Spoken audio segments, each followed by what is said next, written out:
যে কারণে খালেদা জিয়াকে ভিআইপি ঘোষণা করল সরকার। বিএনপি চেয়ারপারসন বেগম খালেদা জিয়াকে রাষ্ট্রের অতি গুরুত্বপূর্ণ ব্যক্তি ভিআইপি হিসাবে ঘোষণা করেছে বাংলাদেশ অন্তর্বর্তীকালীন সরকার।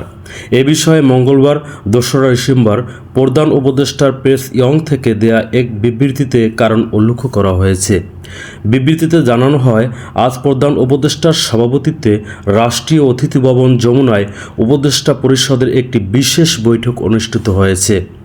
এই সভায় ৩ বারের সাবেক প্রধানমন্ত্রী, সাবেক রাষ্ট্রপতির স্ত্রী ও বিএনপি চেয়ারপারসন বেগম খালেদা জিয়ার আশু রোগ মুক্তির কামনায় করে দোয়া ও প্রার্থনা করা হয় এবং জাতির কাছে দোয়া ও প্রার্থনার আহ্বান জানানো হয়।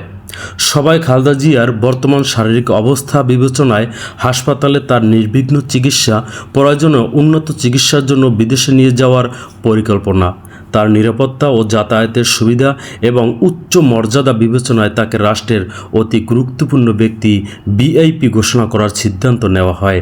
এই সিদ্ধান্ত অবিলম্বে কার্যকর করার জন্য সংশ্লিষ্ট সব সংস্থাকে নির্দেশনা দেওয়া হয়। এ বিষয়ে বেগম খালেদা জিয়ার পরিবার এবং দল অবগত রয়েছেন।